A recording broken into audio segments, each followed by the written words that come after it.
Now, the watch is not the same thing as the post. A man can be at his post and still abandon the watch. And that's dangerous. The post answers the question, where do I belong? The watch answers a much harder question. Will I remain attentive when nothing happens? Most men do not fail at the beginning. They fail in the waiting. They fail in the hours when nothing changes, when no threat appears, when no reward arrives and no instruction comes. They fail when vigilance feels unnecessary. Ancient watchmen knew this. The enemy rarely comes when you expect him. He comes when you've convinced yourself that tonight will be a quiet night. The watch is not dramatic. There are no speeches. There's no clashes, no heroic moments on the watch. Just a standing, a scanning, staying awake. That's why the watch is despised. It looks unproductive. It feels boring.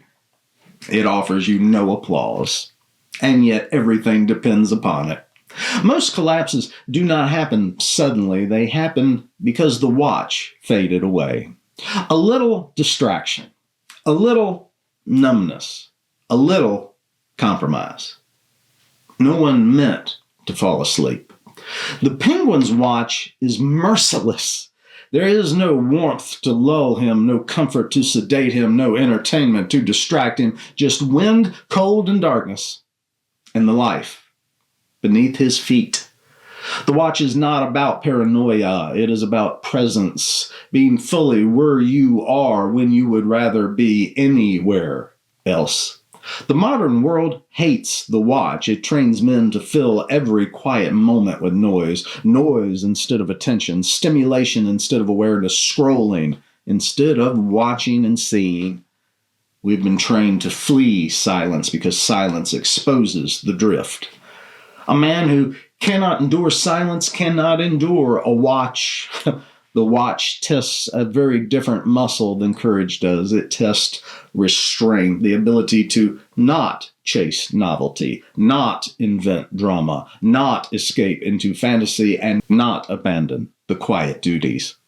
This is where resentment often enters in. A man thinks to himself, nothing is happening. Why am I still here? That thought has destroyed more families than open rebellion ever has.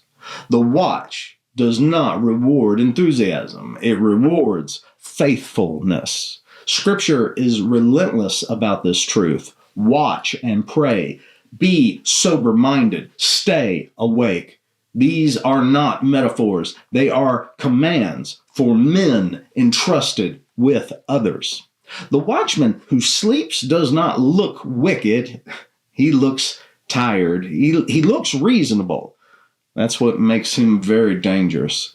The enemy does not need you to quit your post. He only needs you to stop watching it. This is why boredom is not neutral. Boredom is a test. It asks, will you stay present when nothing feeds you? Some of you are at your post right now, but your watch has been replaced with distraction. You are physically present and spiritually absent. That's not cruelty to say to you. It's clarity, I hope. You're still at work, just as I am. You're still at work, still at home, still in a church.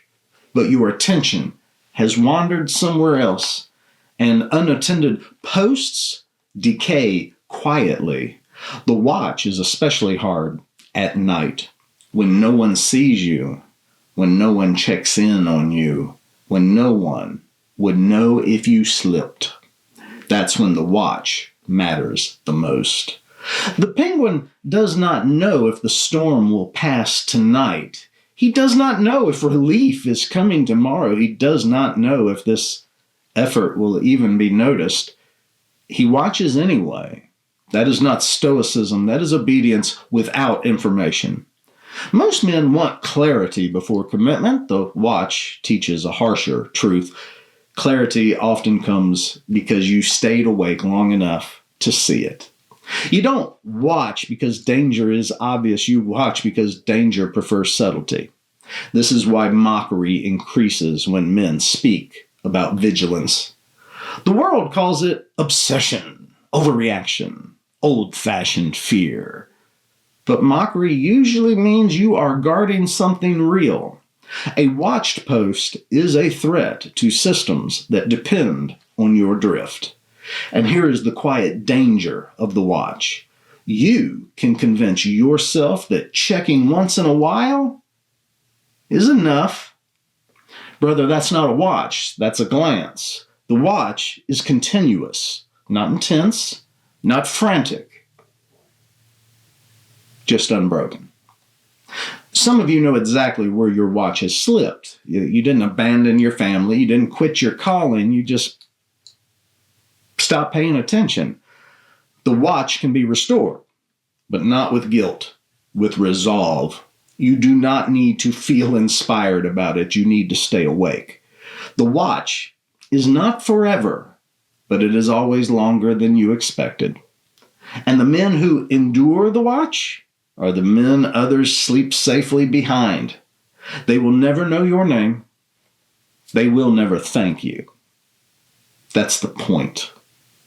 So, when the hours drag by, when the silence stretches, when nothing seems to be happening, you don't need a speech. You don't need a feeling. You need a sentence. Stand your post.